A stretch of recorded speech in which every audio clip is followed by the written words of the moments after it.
रूस के तेल ठिकाने पर यूक्रेन का बड़ा हमला देखने को मिला है।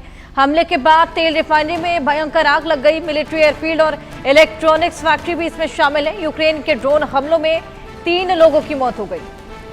यूक्रेन की सेना ने कहा कि उसने रूस के अंदर तेल संयंत्रों पर हमला किया, जिसमें एक प्रमुख रिफाइनरी के साथ साथ ड्रोन के लिए एक मिलिट्री एयरफील्ड और इलेक्ट्रॉनिक्स फैक्ट्री भी शामिल है। यूक्रेन के मानव रहित प्रणाली बलों ने कहा कि उन्होंने मॉस्को से लगभग 180 किलोमीटर दक्षिण पूर्व में रियाजान में तेल रिफाइनरी पर हमला किया, जिससे उसके कैंपस में आग लग गई।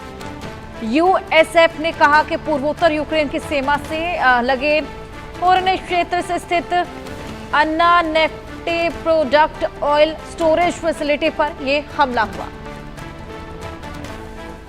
कैंपस में आग की लपटें उठी। मिलिट्री एयरफील्ड भी तबाह हो गया। यूक्रेन के हमले से रूस की तेल रिफाइनरी पूरी तरीके से तबाह। ये बेहद बड़ा अटैक। रूस के तेल ठिकाने तबाह हो गए हैं। तेल की रिफाइनरी पर यह बेहद बड़ा अटैक। यूक्रेन के ड्रोन हमलों से 3 की मौत भी हुई है। यह बेहद बड़ा हमला यूक्रेन ने किया है रूस पर। हमलों की वजह से खासा नुकसान रूस को हुआ है। तेल की रिफाइनरी तबाह हो गई है। हमारे सहयोगी आदित्य वधावन हमारे साथ जुड़े हैं और जानकारी के साथ। आदित्य, ये बेहद बड़ा हमला यूक्रेन ने बोला है रूस पर। रूस की तेल रिफाइनरी यहाँ पर पूरी तरीके से तबाह हुई है।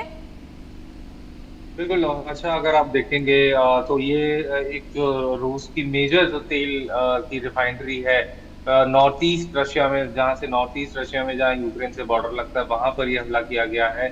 और यूक्रेनियन जो स्पेशल फोर्सेज हैं और जो Ukrainian intelligence unit SBU, Ukraine की एसबीयू इंटेलिजेंस यूनिट है, उन्होंने भी बिल्कुल अब कंफर्म कर दिया है कि 2 जो है मेजर ऑयल फील्ड और एक मिलिट्री एयरफील्ड पर अटैक करा गया है। उससे जो काफी एक घातक रहा ये ड्रोन अटैक जो यूक्रेन द्वारा किया गया है।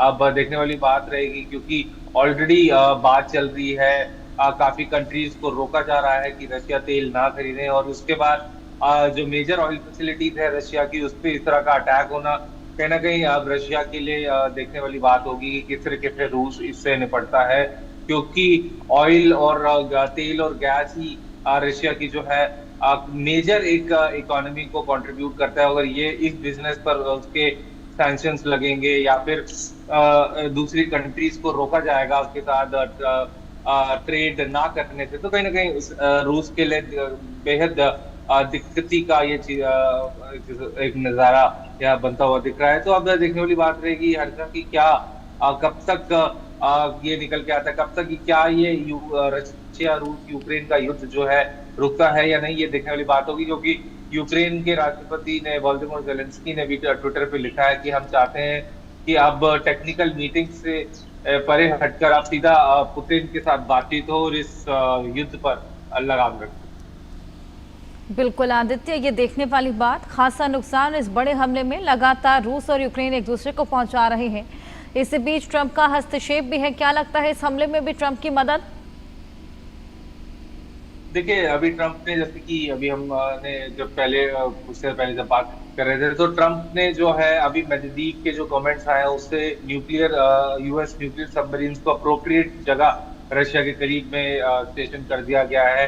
और कहीं ना कहीं अब यूएस भी यूक्रेन के समर्थन में है। अभी हमने देखा कि किस तरीके से उसको मिलिट्री सपोर्ट दी, जो बाइडेन इरा करनी थी वो ट्रंप ने भी करा। तो अब देखने वाली बात रहेगी अच्छा कि यहाँ से क्या रूस अपने जो है हमले यूक्रेन पे रोकता है या नहीं, या इसी तरीके से दोनों साइड से हमले चलते रहेंगे। बिल्कुल, मिलिट्री एयरफील्ड और इलेक्ट्रॉनिक्स फैक्ट्री भी है जिसको निशाना बनाया गया है यहाँ पर आदित्य। बिल्कुल, मिलिट्री एयरफील्ड्स पर भी अटैक हुआ और यूक्रेनियन एसबीयू इंटेलिजेंस यूनिट का कहना है कि वहीं से ही रशिया से लॉन्ग रेंज मिसाइल्स यूक्रेन में टारगेट करी गई हैं। उसी पर्टिकुलर एयरफील्ड को टारगेट करा गया और इलेक्ट्रॉनिक्स फैक्ट्री भी एक हिट हुई है जब ये मेजर ऑयल रिफाइनरी रशिया में हिट हुई। तो कहीं ना कहीं स्थिति बहुत ज्यादा गंभीर है दोनों ही देशों में। और अब पूरा वेस्टर्न यूरोप तो ऑलरेडी अब यूक्रेन के साथ है, तो अब देखना होगा कि रशिया का अगला कदम अब क्या रहता है। जी, क्या लगता है आदित्य, ये रूस और यूक्रेन की जंग और कितनी लंबी खींचेगी, क्योंकि हस्तक्षेप भी हमने देख लिया, शांति बहाली की तमाम मांगे भी हमने देख ली, लेकिन जब भी शांति बहाली की बात भी चली उससे पहले या बाद में एक ऐसा बेहद बड़ा हमला हुआ जिसके बाद शांति बहाली धरी की धरी रह गई।